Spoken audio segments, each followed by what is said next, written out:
My name is Dirty Lola, and I am a sex educator and a performer based in Brooklyn, New York.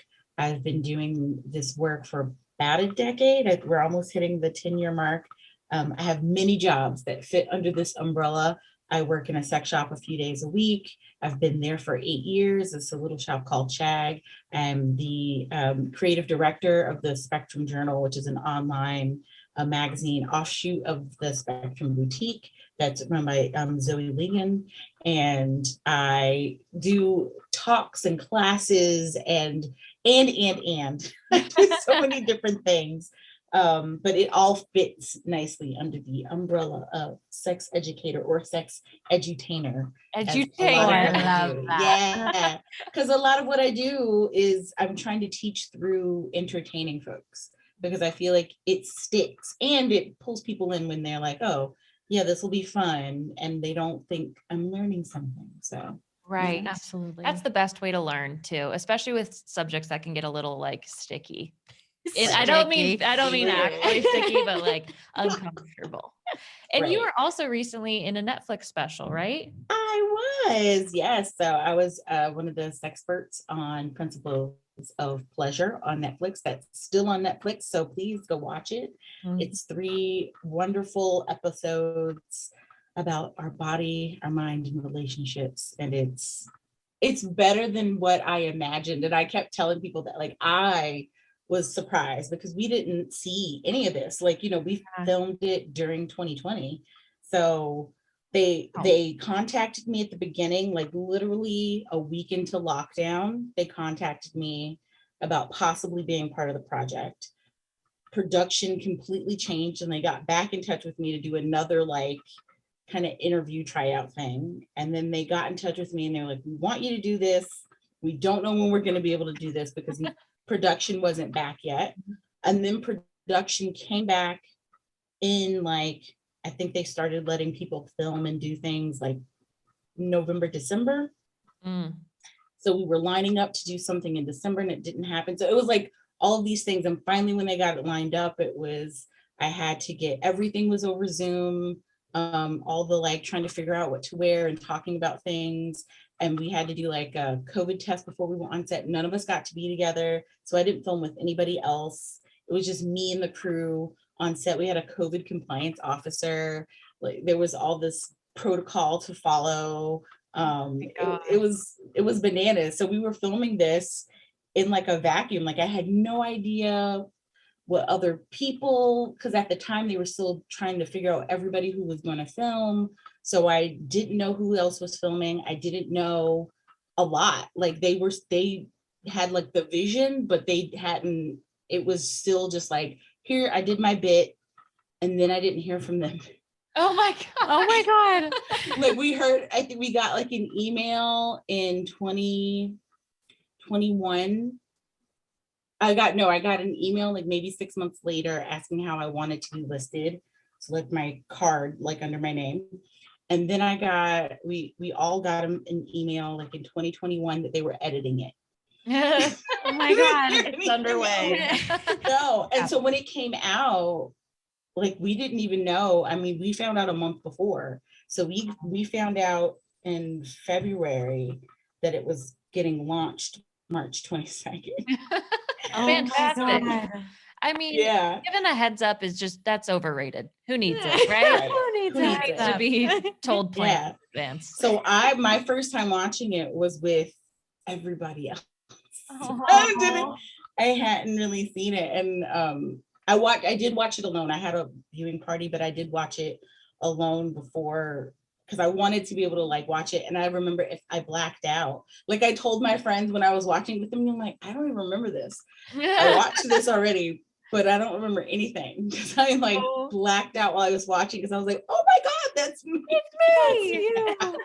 That's so cool. Well, as piecemealed as it probably was, it looked beautiful. And you did such an amazing job explaining toys, which is why we wanted to bring you on today too, because you made a sincere impact. So we would love to talk to you about how to try to find the right toy for yourself, and maybe like, how do we even start that? You could start there. Yeah. Same. Need a little drink of water before I start. It really starts with getting to know your body. And people hate homework. I know I hate homework. This is why I'm not, you know. I mean, I like projects. Like I'll make a panorama. What do you call, not a panorama, what do you call the little a diorama? No, diorama. I love a diorama. That's the kind of homework I want, crafts. But when you tell people that, they're like, oh, because everybody wants the quick and easy. And I'm still shocked on a daily basis when I'm in the shop how much people look at their bodies almost like they're buying an appliance. So yes, I want you to respect sex toys because a lot of them are expensive.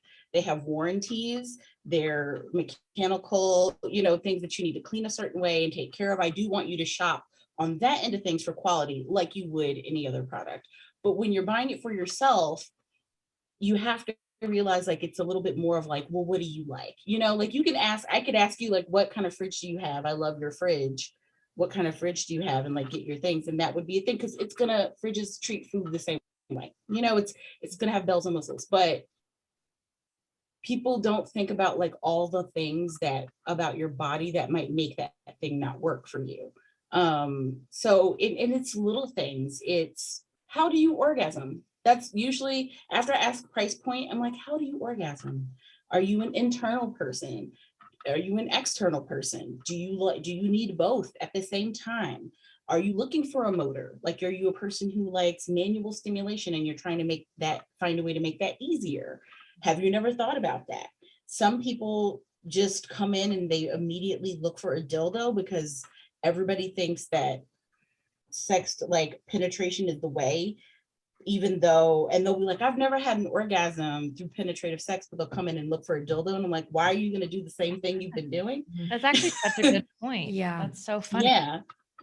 Or just because it vibrates doesn't mean the internal stimulation is going to make it go. So it's thinking about if you've had an orgasm, how you've orgasmed, what was the way that worked for you? How do you want to use the toy? So is this just for you to use privately for solo play?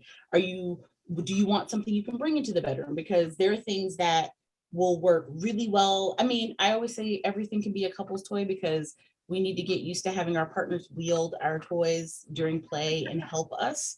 Like, not all the time. Sometimes I'm like, give it to me because I can feel what's happening and it'll work better. But, having somebody hold a wand while something else is happening could be amazing. It's not, it doesn't make it a couple's toy because it's a bigger toy. It just means different positions. But like, how do you want to use it? Are you using it with multiple partners? Like, are you in any kind of ethical non-monogamous configuration? Or are you just slutty and you're going to share your toys with people because you have a cachet that you use with everybody? So those are things you need to think about because it's stuff that you can sterilize or, throw a condom on. All of those things will help narrow it down when you're going into a sex shop.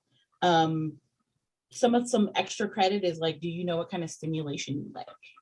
Do you like really buzzy? So buzzy is kind of sharp and surface. And when rumbly, it's deep and more internal. Like rumbly is great for getting in touch with your inner clitoris, the big giant inner clitoris that we all have. Well, most of us have, a lot of us have.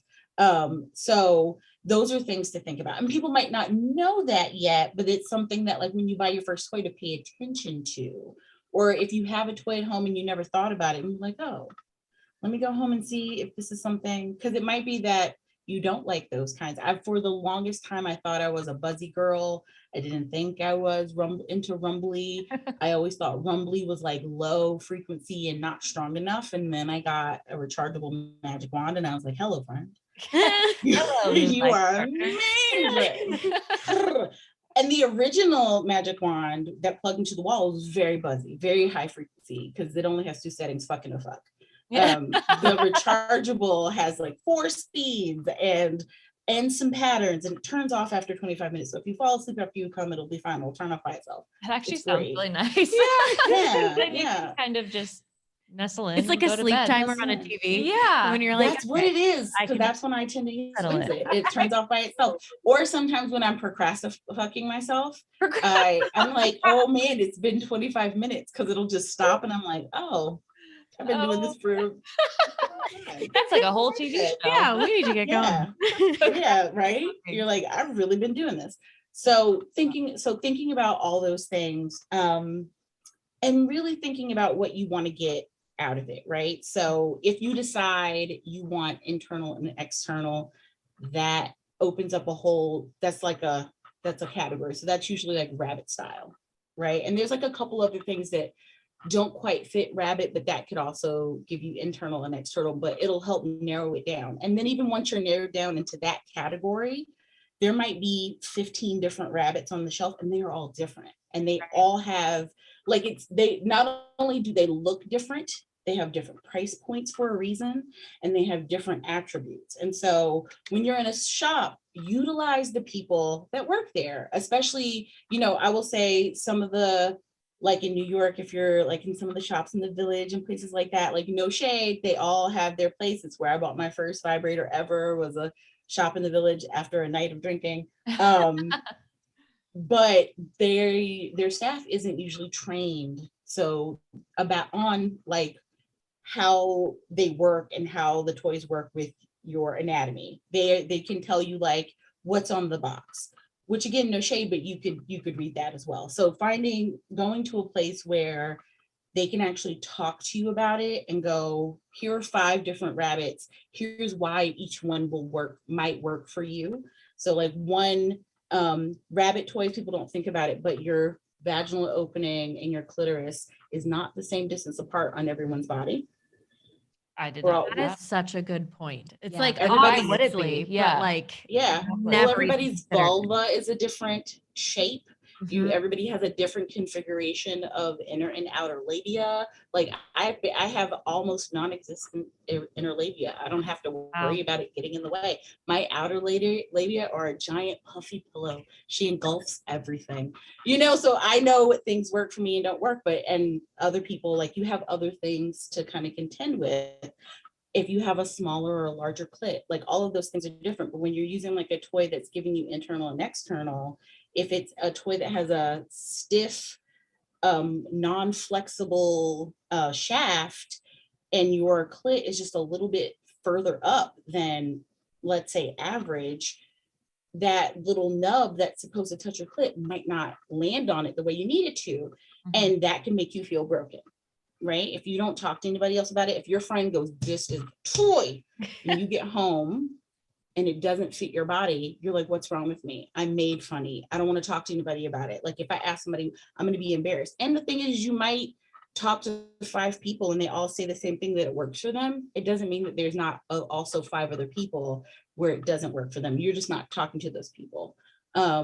So if you're unsure if something's going to work for you, find something that's flexible, that has a flexible shaft, that like bends a little bit more, or has an adjustable nub that's going to sit on your clitoris. Like they make toys like that. And then there's things to think about, like, do you want G-spot stimulation? Some of these things are shaped where no matter what you do, you're going to hit your G-spot. G-spot is not comfortable for everyone. Some people don't feel anything. Some people get a lot of pleasure out of it, and some people it hurts. So having something that's going to bump it no matter what, even when you don't want it, why would you choose that? So those are things to look at. And sometimes it gets overwhelming. So I like to tell everybody, like, here are all the things. Here's how all of these are different. Which one of these will work? I'm going to leave you alone and let you like kind of think about it and like give you time. And it's okay to take time to think about it and go home. And even things like in the show, I had the Eva by Dame. It looks like a little beetle. It's really cute. It does not work with everybody's body. And I said that in the show, like it's, for me, I was one of the people that tested it out because they actually do product testing with their things. My vulva just ate it. She was just like, so it stayed in place, but it would also turn itself on and off. it would bump and do things. Right. Well, because it's like there's like everything touching it. Right. And so when I tell people, I'm like, hey, you need to have outer labia. Like I always do the lip test where I hook my finger around my cheek and I go like, can you do this with your outer labia? If you can't, it's not going to sit behind it. Some people have very flush outer labia because the little legs have to tuck behind your outer labia, right, and they sit against your clit. If you have a very flush, flat to your body outer labia, that's not going to work for you. You're not going to have anything to hook the legs around. And there's nothing wrong with it. It's just your body's not made for it. And so Right. I have, and the look people get, they glaze over a little bit. Like, I don't know. What do you mean hook my labia? Yeah. Or I do this with my hand all the time. I like cut my hand and I'm like, these are your outer labia. This is where your clit is. And they're always staring at me. And I'm like, okay, I need you to go home and I need you to look at your vulva, please. And then come back and tell me if this is for you. But also if you have a well-endowed partner, because they're going to bump into it. Or not even if they're well-endowed, but if your clit and your vaginal opening are very close together, when they insert, it's going to bump into it. And nobody measures. That's not a thing people think about. Yeah. That's so interesting because like we've talked about a lot of toys on the show and on TikTok, and it's like, you know, some people will be like, oh my God, this changed my life. And we'll say, oh my God, this changed my life. And then other people will be like, what's wrong with me? It didn't work for me. Like I can't get it to work. And it's like, nothing's wrong with you. And then it makes me think about that whole concept of like, you know, your body isn't made to fit clothes. Right. Clothes are made to fit your body. And it's like, yeah, your body isn't made to fit sex toys. Sex toys are made to fit your body. So you just have to find the one that fits your body. And that's such like a shift, because this shouldn't be a shameful experience. It shouldn't be like, you know, if we got a fridge and we were like, this actually doesn't meet my needs, we wouldn't be like, oh, you're a dumb bitch. Yes, right. Or you would never go, my apartment's broken. You go, oh, we didn't measure properly and we need to get a smaller fridge. Yeah. Right. That's such a good point too, because I have a toy at home that's dual stimulation inside and out. And it just doesn't really work. Like the clitoral part doesn't really fit. It didn't really like target where I needed it to. And I was like, okay, well, maybe these toys just don't work for me. But it's like, maybe the way it's like this one specific toy is made doesn't work for me. And that's just so funny. We think about how things are supposed to fit your body. But we never think about like trial and error is a thing, and you can try again, and you should measure, and your clitoris is where other people's are.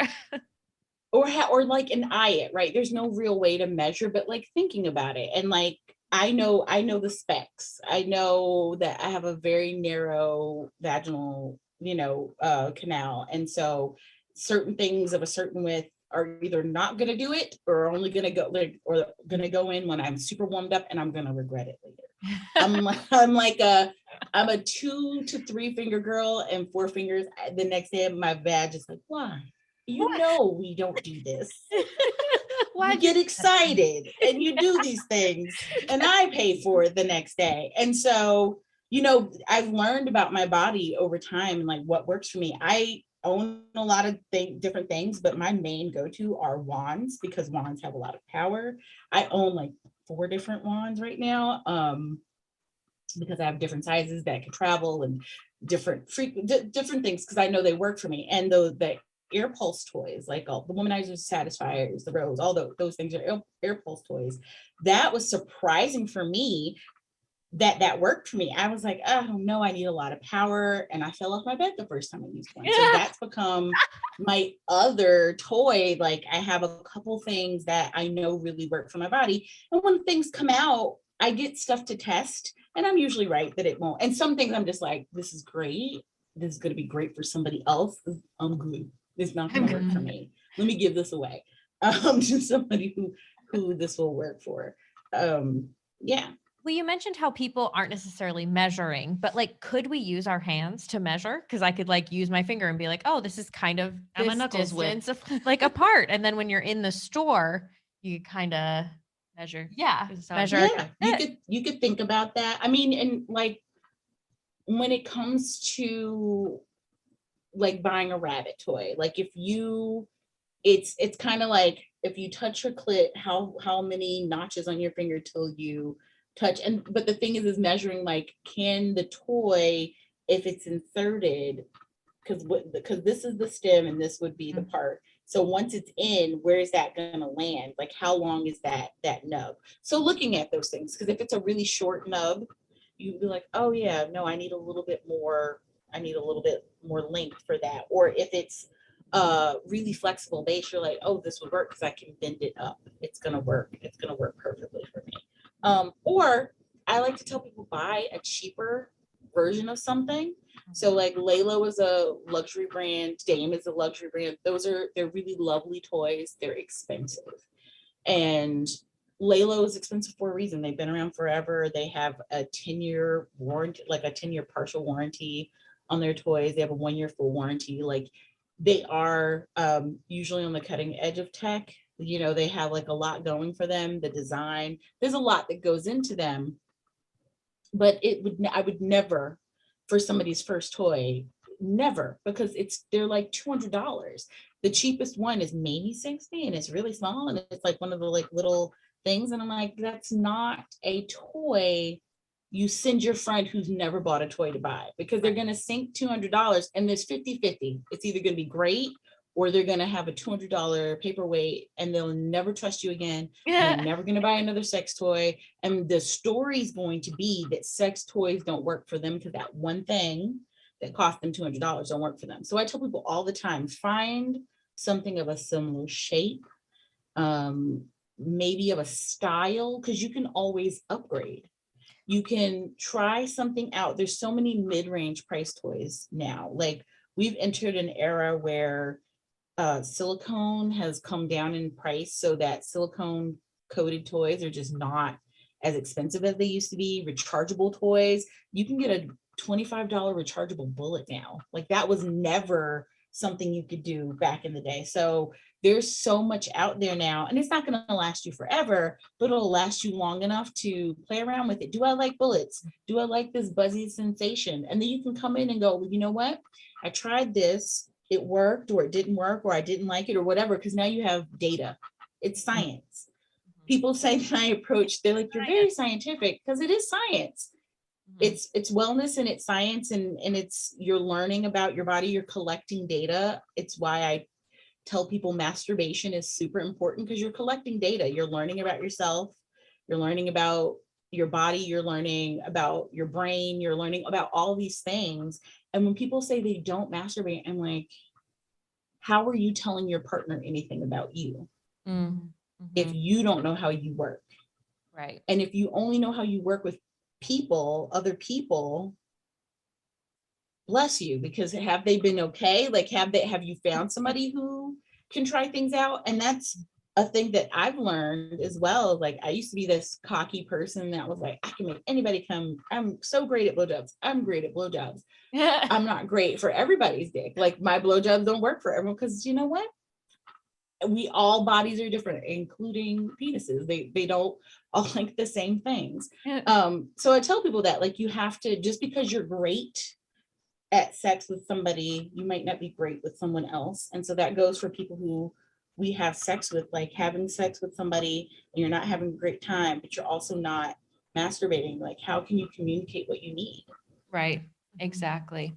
2 questions came up for me with that. So first, buying cheaper makes total sense. Do you have any stores that are your go-tos for like where to start if you don't want to buy like that $60 to $200 range? Yeah, you mean brands or like sex shops or brands? So there's a brand called Vito. They make so many different shapes of toys, everything from bullets to rabbits, and their price range is like, it's around the 30 to, I think their most expensive rabbit is maybe 100, but it's like their most bells and whistles. They have one that's a little, like, there's some that are a little cheaper. I'm trying to think. There are like Cal Exotics. So there's some what we call foundation brands that have been around forever. They're like sex toys. Funny enough, it's a lot of family businesses. A lot of families run sex toys. These are not, it's not single horny dudes. Sex toy businesses are literally generationally owned sex like businesses. Families are running them. I met this wonderful woman and her husband who run a cock cage company, and her parents owned a cock cage company. And then she opened It's for male chastity. So it's like, it's like a plastic or metal cage that fits around a flaccid penis and they can't get hard unless you take it off. Oh. Yeah. Whoa. That's so interesting. Wouldn't it be, so would it get painful? Like if they started getting turned on? Yes, it can. Okay. So that's kind of like the kink BDSM type of play. Yep. Yeah, that's a whole thing. But this is a cage. I want to call you cock cage. Cock cage. Sounds like Nicolas Cage. You're cock caging me. Cock cage. But those are like it's like a very kinky thing. It's a very like, you know, something people think about and they're like, oh my gosh. And it's family owned. Mom, dad, kids run the business, generations of this. So but Cal Exotics is a brand. They have a very large library of toys. Blush now, they make everything. So they make vibes, they make dildos, they make strap-ons. They have Blush is the overarching brand, and then they have different other little sub brands, but usually their logo will be on the back. So those are usually the ones. But when you go into a store, you can ask, like, what are your mid-range toys? And mid-range just means it's still going to be silicone. It's still, for the most part, some of them will be TPE or maybe ABS plastic, but there's still going to be like a body safe material. They'll be rechargeable, but usually the motor won't be like the most premium of motors. It won't, or it'll be what we call like a Canon or Icon design. So like bullet vibes are like grandfathered in, is like everybody's got a bullet style. They're not really creative. It's basically like what the mold in the factory, what they had. So it's because nobody's having to put design work behind it or create anything new. You're kind of picking it out of a catalog and they're making them, and they might change some things up about it. That's what allows it to be mid-range price. Whereas like when you do a Lalo, somebody's designing this and coming up with a new idea, or right. So the Dame, like they put a lot, if you ever see their toys, there's a lot that goes into their design, and they do a lot of testing. So those things are more expensive because there's a lot of work. And not to say there's no work doesn't go into the other ones, but they're doing like design and all this extra stuff. It is art. It's art. Yeah. Their stuff does not look like other brands. Their stuff is very identifiable when you see it. Beautiful. And it's soft. Yeah. Like we have a couple Dame products and they're like really nice. I love squishy and the palm. I love the palm. The bug one called Eva. Oh, that was the one Eva. that you were talking about. Yeah, Eva. It's just so unique. I would have never thought like a toy could be shaped like that, but it makes so much sense to go under the labia. The little thing. Yeah. In the name of cocks, cocks. what are some other toys for people with penises? Because I feel like we always tend to focus on toys for people with vaginas. We both have vaginas, so and vulvas. It's just more what we talk about. But my partner has one toy that he's tried. It's like a satisfier toy that like kind of, it has like, I don't know. I'm going to make it sound really scary. Does it look like a wand kind of, but it's like open? Yes, and exactly. Like an open wand. Yeah. Yeah. So those are brand new. Well, because forever, people never thought about using vibrators on penises, but vibrators I've made somebody come just by touching a vibrator and using that and not wrapping my hands, because vibrators work. Penises, you know, they respond to vibration as well. So Satisfier and some other companies have made more toys that are like a wand that has a piece that fits around so that you can get some surround feel to your vibration experience. Hot Octopus is another brand that makes penis specific vibration toys. And then there's like all the strokers and masturbation sleeves. Right. And so they're ones that are very anatomically correct.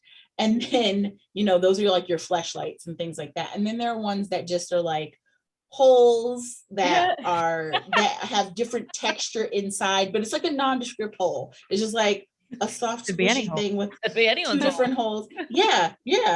But it's really about the texture inside. And so like on the box will be like a side cut. So guys go, what's the difference? And I'm like, look, it's showing you the side cut. It's like, what do you want to feel when you put your penis inside? Like, that's the thing. Razors. Yeah, razors. Spikes. No, it's a mystery one.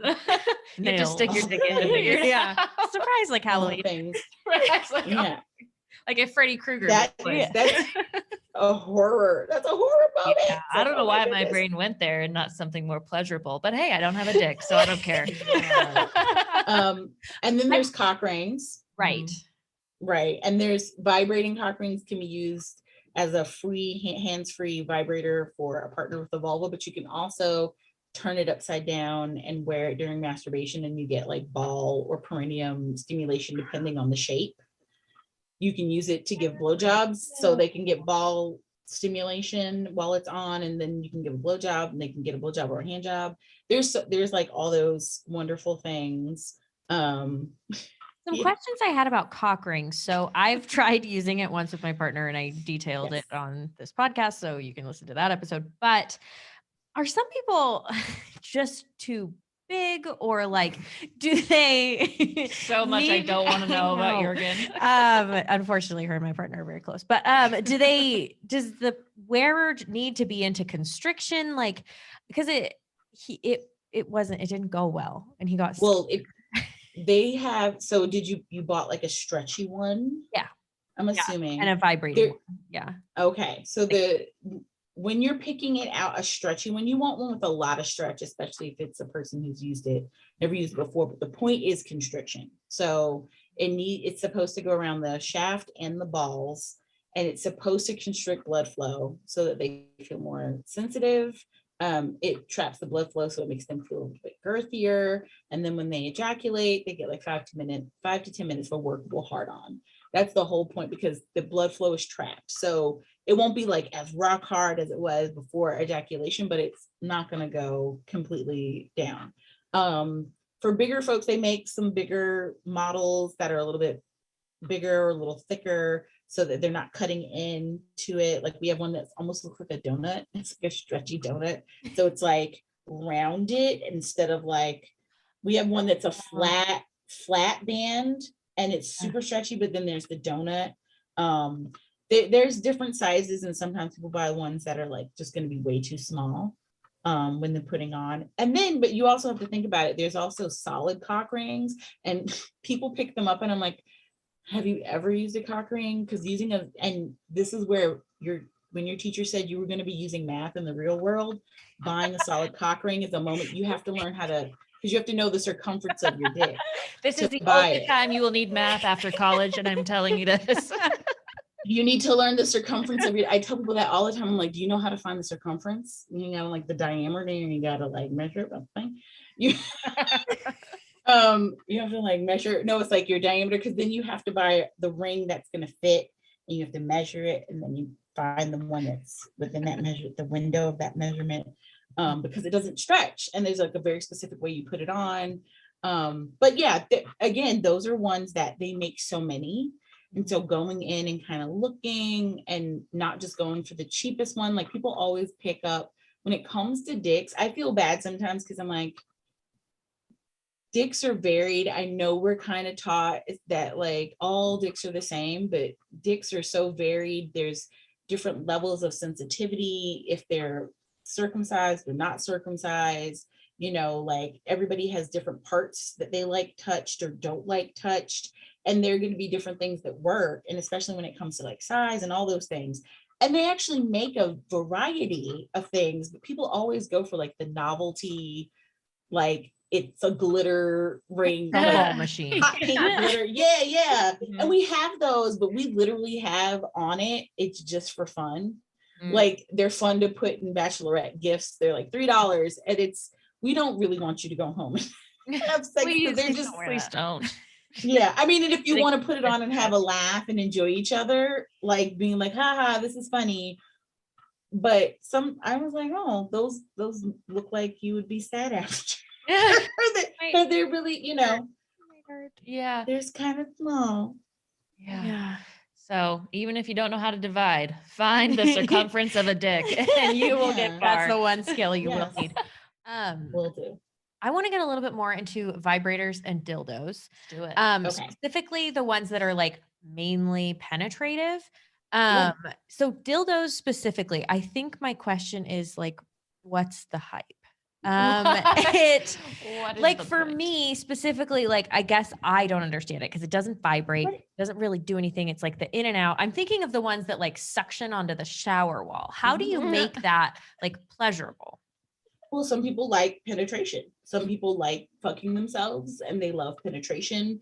Some people, so that's what the hype is. It might not be for you. Like it might not be the thing, but I like putting a dildo in and not really moving it. And I have like one that like I have a whole configuration when I'm using things, but like I'll hold it in place and then use a vibe. And I love that. It's like my favorite thing, where I have one with a really long handle so I can operate it. But that's like, some people just like that. It's also queer folks, you know, for straps and people wanting different, to have different dicks for different things, or people who like to be for anal sex, because you can use dildos for pegging or just for just anal play, period. A dildo would work. So really it's to fill an orifice. It's for your holes. Some are made for gender affirming reasons, like they're ones that are for packers, so they fit and they give a bulge. And now they're making packers that you can actually use as and with a strap, so it could be, you can actually use the bucket. It's so great. They're like the dildo technology that's out there. Yeah, they used to be this like these hard, you know, kind of hard, just dick looking things, but now they're like dual density, and some of them are hyper realistic, but in a way that you're like, this looks like a real dick. Like, it looks like somebody's dick in this box. And some of them are just like a phallic, but don't have any, no veins, no nothing, you know, just are kind of there. So there's different reasons. Some people, and I think that's the thing, is people think they should have a dildo because they like penetrative sex. But it's like, well, maybe do you just like penetrative sex when it's with a person, and you don't necessarily need that when you're masturbating, or, you know, it's something to think about, but it's not for everybody. If you are wanting to start using a dildo more and you're like, I do want to explore this, you talked about like just keeping it in there. Are there like ways that you can aim it, like certain parts that you should be trying to get it to touch in your body? I mean, everybody's a little different, right? So it's like, if you are, you know, the G spot, which is really just you stimulating your clitoris from the inside, that could be a thing. I'm a fan of my A spots, my interior fornices, which are where like it's the corners that come up to as it comes up to your cervix. There's these little like, like they're like corners, they're like wedges, like the edges. And some people really love that feeling. So, I mean, it comes down to, if you know, like if you're like, I do like having, when a partner penetrates me and I would like to experience some of that sensation alone. So finding, first of all, the shape. Do you want like one that is similar to your size to your partner? Do you want like a, very girthy one? Do you want, you know, like, do you want the hyper realistic? If you are looking for like cervix stimulation, which is not my jam, but some people really love it. So I've heard that there's a very specific type, like they want one with like a squishy head that's a little bit more solid, but it has like a squishier head, and they make those. So you know, you want to look for those attributes. But also even if it's with a partner, like sometimes my partner comes first and I'm like, okay, so I'm gonna use my vibe, and then I'll be like, oh, I want the dildo instead of your fingers. And so he'll use that to fuck me. So they're just tools. It's things to grab. So once you like, even if your partners come first or whatever is happening, like this is where the teamwork and the dream work happens. It's like, okay, we're going to do these things. Yeah. So there's so many different reasons, and you don't necessarily have to have one. But a lot of people are like that. They kind of, I think it's because dildos are like the patron saint in a way of sex toys. Like dildos tend to be the first thing people think of. I don't know why. It's the thing that kind of gets thrown out there, but they aren't, because most folks with vulvas do not come through penetration. It's really not like it's not the first thing they go for. I mean, and my first toy, I got a vibrating, it was one of those like long plastic, it was silver, so bad for you.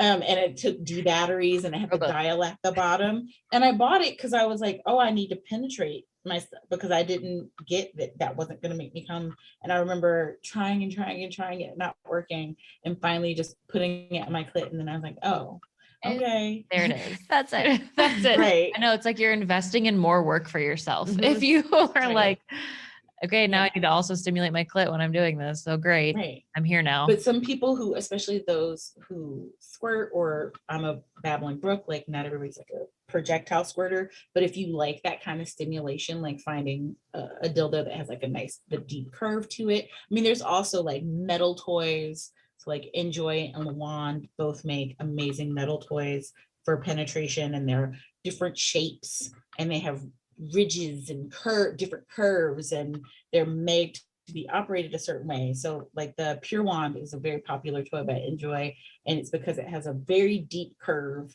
and you can use it even if you have short arms like I do, you can use it and you can give yourself proper G-spot stimulation because of the curve. It works. Again, science. We have a pivot point and it's rocking, so you don't have to do the come hither, because you just rock it in and out, and it's doing that for you. And also for a partner who may be learning, like, I really like this, using it, and I call it like it's a pussy joystick, because that's what it looks like when it's inside. It's like you're moving it around and they're doing things, but it makes it easier because it's, it's a tool, and it makes it easier to hit the spots that you want to hit. So there's reasons to maybe think about going for one, but if you've never owned a sex toy, I wouldn't get a dildo before I got a vibrator. It's not the first one. Yeah, that's fair. That's a fair thing to say. And so earlier you said teamwork makes dream work. If you have a partner, is it like smart to test out your toys with them and like show them how they work, and like make sure that they know how to use it on you too? Or like, should you just keep it for yourself? I don't know. No. Well, first of all, I want everyone to stop hiding their sex toys from their partners. I want you to have conversations with your partners about why you use them. And I want you to realize that they're not a replacement. No matter how good a sex toy is, I masturbate, I love myself, I make love to myself. It is not the same. And I can tell you, after a year of being in this apartment by myself, well, during lockdown, it did not replace human touch. It didn't replace somebody nibbling on my ear. And, I'm not going to call my magic wand daddy. It's just not the same. It's just not the same. It's not the same. So like, it's not going to, I get pleasure from it, but there is something to say about human connection. And so when people are like, oh, it's replacing me, it's like, no. It's a tool. You can't build a house without a hammer. You wouldn't go into any kind of job and try to put together anything without looking, IKEA gives you tools for a reason. We're not out here building Brigitzas with our hands. We've got an Allen key, some weird other flat tool, and the Phillips screwdriver. We have some things to work with. So that's what sex toys are. And I think especially when you meet people, first of all, on my headboard is a vase full of impact toys. So I've got whips, floggers, crops. You walk into my room, this is what we're doing. I also have like naked pictures I have a naked painting of myself above my bed. I've got all kinds of stuff. You're not walking into my room and not knowing what's happening. But I have a drawer of sex toys. Myself. I know, me too. Above my bed. Yes, someone on Twitter painted it for me a long time ago, and it's my favorite thing ever. It lives over my bed, and I love it. That is so cool. All right. But I'm honest with people when they're like, oh, when somebody goes, oh, you need sex toys, and I'm like, yes, because you don't vibrate. I need clitoral stimulation, and sometimes, and I'm like, hand stuff. Even for me, I can get there with hand stuff. It takes me forever. I prefer toys. So hand stuff is fun, but it may not get me there. I don't like everybody's cunnilingus. Not everybody gives good head. I'm not a fan. The people who do, amazing. It's few and far in between for me. And I'm very upfront. You can have a tryout, but you may not be asked to return for that part. Like I may ask you to like, you're great everywhere else, but this is not the part for you, honey. And that's okay. Cause that's just my body, right? I know what I like, but I'm like, hey, I love toys because also like, I want to use toys. I love pegging.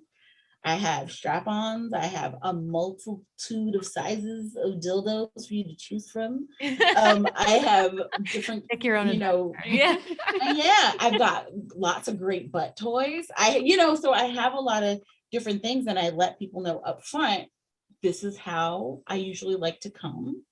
I am open to you showing me something new, but this is how I come. This is the way. And like I learned with my current partner that I can have internal orgasms with him.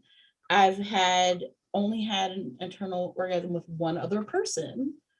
And that was a hookup person with a really nice dick. So it's not always expected. And I don't think everybody's dick, like our bodies don't fit together the same way. I have different ways to source pleasure. I have different expectations of pleasure because I know how my body works. I like sex. I don't necessarily need orgasm. Orgasms are great, but sometimes the sex is so good. I'm like, I am really satisfied. This was great. I'm good. So it's just being honest up front and going like, hey, this is the stuff I like. I want you to learn it because this is part of my pleasure. And you knowing, like, I've no shame. I pull out the dildos because I know a lot of times my partner's going to get there, like, we might fuck for an hour and I know he's going to come before me. And then he'll go, what do you need? And I'll be like, I want this and this. And he like grabs it out of my bag. Like when we're traveling, he goes, what do you want out of your toy bag? It's not even a thing. He's like, which one do you want? What do you want? And I'm like, give me the wand. And he's like, do you want the dildo? I'm like, not yet, but bring it over. Like, I might want it. Have it on deck. I might in a second. Yeah. Or he'll go like, how can I participate? And I'm like, I want you to like lay next to me, put your leg over me and touch my titty while I like play with my pussy. And that's what I want while I watch porn. He's like, okay. There's nothing wrong with that, right? Like and when I come, it's great. And then we cuddle, so we've had a great experience and he's gotten to participate and still be a part of my orgasm, even if it wasn't the way everybody says it's going to be. So I'm a fan of like, tell your partners about your toys, show them how they work, tell them why they work for you.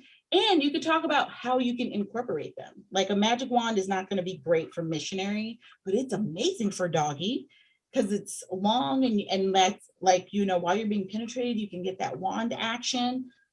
It's amazing. And if you want something that you can use, if you're in missionary, you can get like a small bullet or like the palm is great because the shape, it can fit in your palm of your hand. It can easily, so you can slip your hand between you. The Eva, great, because if you're riding or you're doing things, like there's so many ways toys can be used together. And also like all the penis toys. I love giving hand jobs with strokers because it's like a whole new texture. So you get to do your hand skills, but you get to add a whole new layer to it. Like I love Tanga eggs. They look like little eggs, literally. They look like eggs. Look like you could crack them open, like a yolk might come out, but instead it's a little masturbation sleeve the pictures on the outside of the packaging or the texture on the inside. They're super cheap. They're meant to be used. They're like semi-permanent. They're meant to be used for like a month and then thrown away because they get gross. But they're great because they are thin. They transfer your heat from your hand. And when they come in them, you can like squeegee it off and toss it. Like it's great for road hand jobs. I love that. Remind me the name. So it's like working together. Those are Tanga eggs. Tanga eggs are amazing. So I think it's opening the dialogue of it being your tool chest that you use together. Like, here's a dildo. You're giving a blowjob in the shower and you've got your dildo that you stuck to the wall or the floor of the bathtub and you can fuck yourself while you're doing, there's so many ways to use things in your play together that are going to get you there. And I think the more we take away that like, oh, I'm using this because you're not doing your job and it's the extension of you. Right. It'll help. Well, all of that really reminds me of, we actually had a listener reach out very recently. Ooh. And they said that they heard on a couple other sex podcasts that people were saying that toys are not good to bring into the bedroom because you become dependent and they take away from intimacy and all of that kind of stuff. And, you know, from her perspective, she was like, that's really sex shamey, but I just want to know what you guys think. And obviously, like, we have pretty strong opinions that that is not the case, but I would love to hear your response. I don't know how you could say it takes away. Well, first of all, why is it a problem that you're dependent upon it?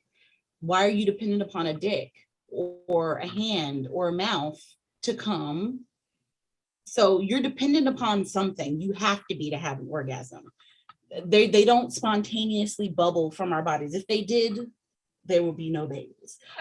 So, you know, you're dependent upon something. Why do you have to be dependent upon something that may not be steady? Like, if that means like you shouldn't bring it into the bedroom, why? If you know you need external stimulation and your partner's hands aren't doing the job, but you like having your partner's dick in you, but you'd like to also have something else going on so that you can reach orgasm together, why not have that be a part of it? And I think sharing your pleasure is intimacy.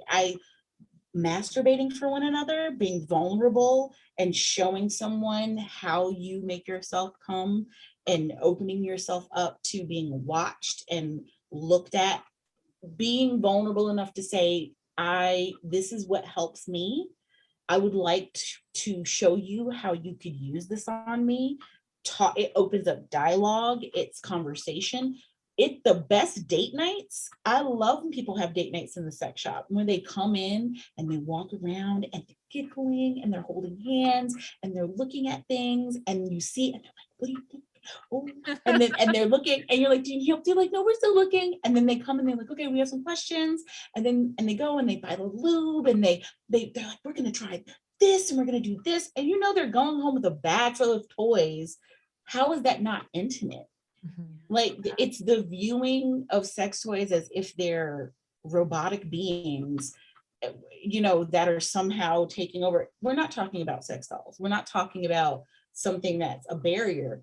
What is the barrier is the stigma, is the shame that you shouldn't be using sex toys, or that if you have a partner, you don't need sex toys. And that's really ableist, because not everybody's penis works, right? The same way, not everybody's penis works all the time.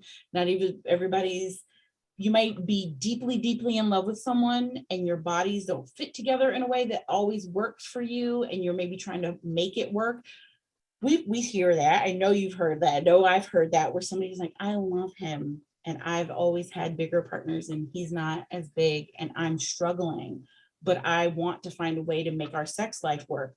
Should that person suffer because, you know, they're not getting, or is it better if they're out here finding ways to make things work for them that work with that partner because they want to have that kind of pleasure and experience with a partner? I think it's one of the most intimate things you can do is use a sex toy, because you're showing somebody this is the thing that this is, especially if you picked it out together. Oh my God. You know, I think it's that mentality that it's the enemy, that it's the replacement, that you shouldn't need that. And it's like, well, you don't know how bodies work. And that's why we made that the documentary. That's why we made the principles of pleasure. There's an orgasm gap for a reason. And it's mostly because people are being told to be dependent upon their partners for their orgasms and nothing else. And here we are, we're not teaching anybody how to orgasm. We're not teaching people with penises about people with vulvas bodies at all. And then we're expecting them to know the roadmap. And then we're telling people with vulvas, we don't teach them how to use their bodies. We tell them you're not allowed to explore it. You shouldn't use sex toys. You're going to be desensitized. You shouldn't do this. So nobody's learning anything. And yet you're expecting to have an orgasm. You're expecting somebody's just supposed to know, it's just supposed to happen. And this is why I have 60-year-old women coming into my shop and saying they've never had an orgasm, or their husband died and I cried. This woman came in, She was 72, and she said her husband had died a year ago. She loved him with all her heart, and she never had an orgasm. And they had 3 kids. And she's like, I'm not going to be on this earth long, and I can't wait any longer. And I remember just, I'm like, I got you. And I remember like, she hugged me when she left. I've had so many moments like that, but why do we want someone to wait that long to be able to have pleasure? And imagine if we had the kind of community we do now, that she felt like she could talk to her husband and say, hey, this isn't working for me, or I want to try to see if this will work for me, or maybe let's do this thing together, or I would like you to come with me and help me figure this out. I didn't have orgasms with a partner until I was in my mid to late 20s. I was faking because I felt like I was broken. I felt like I was supposed to be coming. I felt like something was wrong with me. And every time I had sex, it was like, this is going to be it. And there was so much of me feeling disappointed in myself, feeling wrong, not understanding why I could come by myself. And it was because I wasn't sharing my toys with my partner. I wasn't bringing those toys into the bedroom.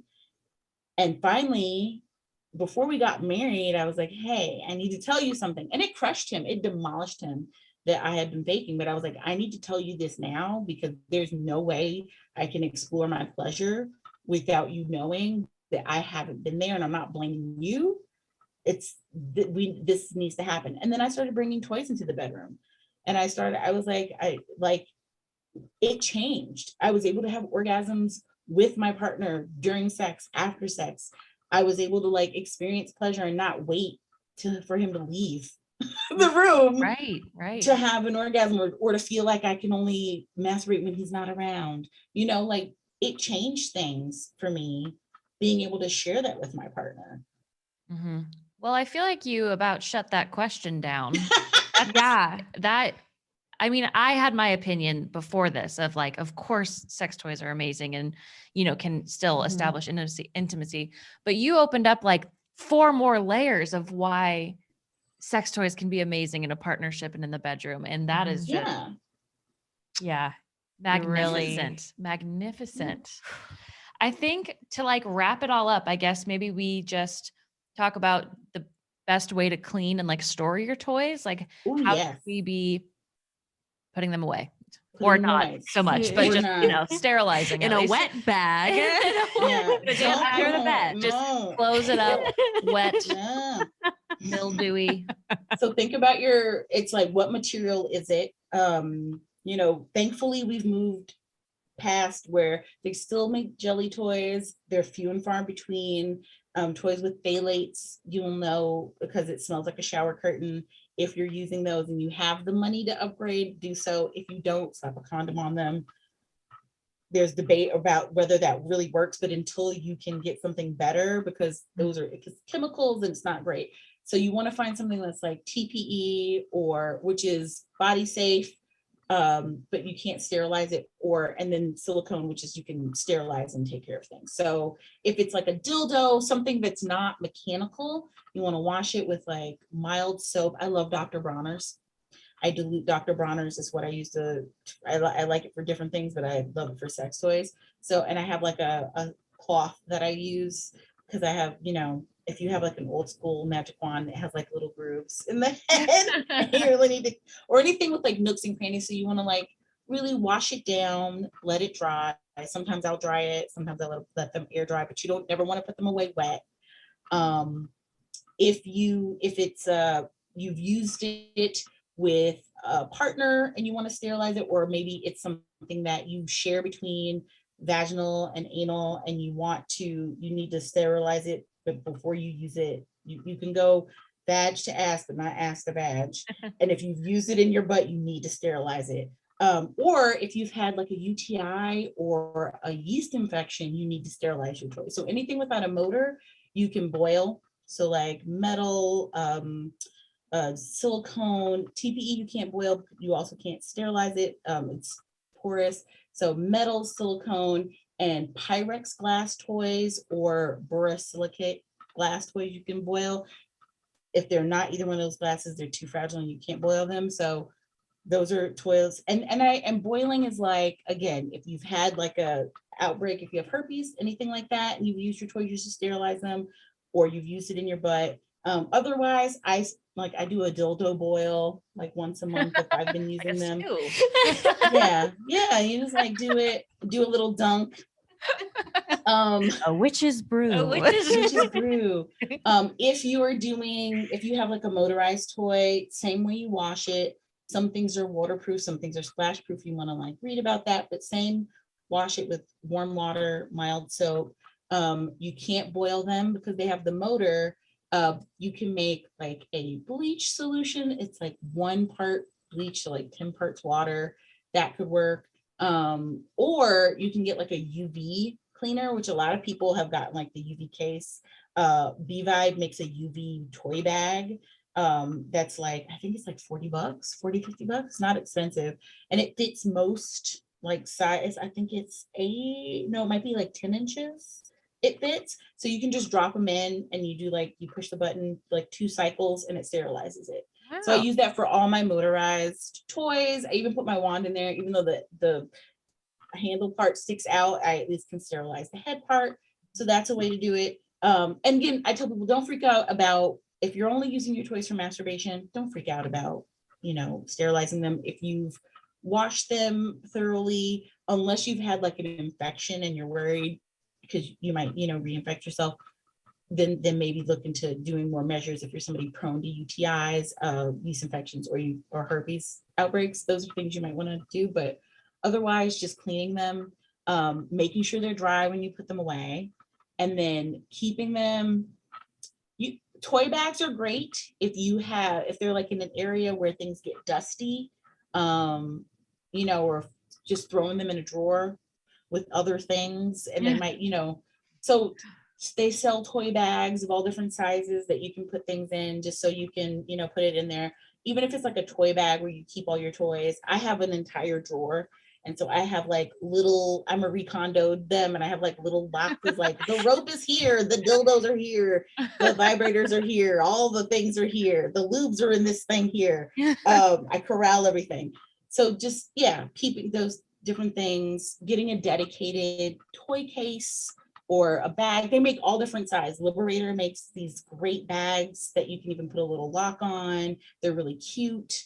So that that's where your toys are. They make different cases of different sizes. Like if you have kids and you don't want them to get into things, there are different companies that make cases that are hard and you can have a lock on them so your kids can't get in them. Some of them even have like the capacity to like charge them while they're locked in, so you can like charge them without them being out.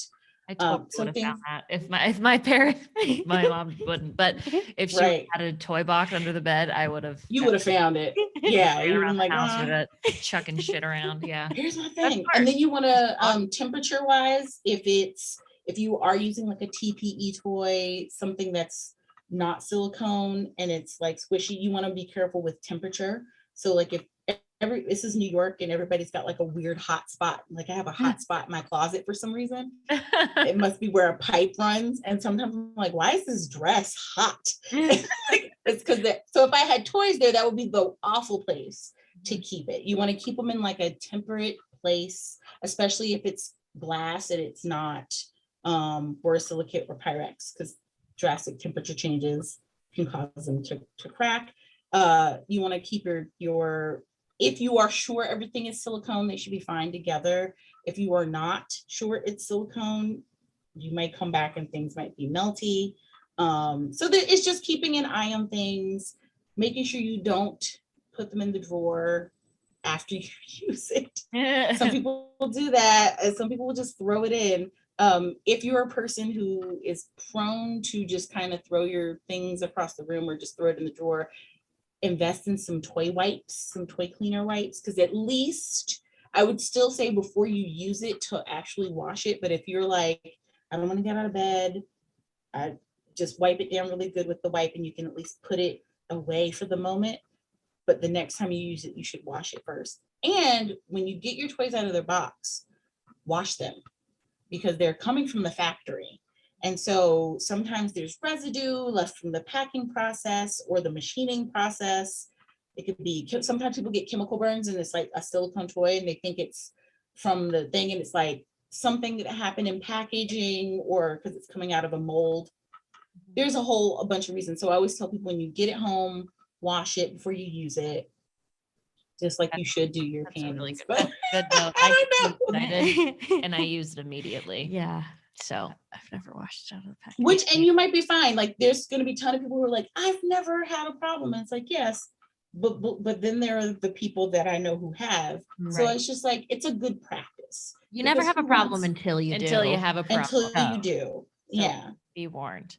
Well, yes. Go ahead. Oh, I was just going to say thank you. Yes. That was all amazing. Well, I feel like we covered the life of a toy. Yeah. I would love if you could let our listeners know where they can continue connecting with you after this episode. Yes, you can find me on Twitter and Instagram. On both of those, I'm at Dirty Lola. Also, my website is dirtylola.co. And there, one day I'll do the blog and keep up with. There'll be things there, but also like if ever you want to work with me, there's information there on how to get in touch with me. I do consultations. I do.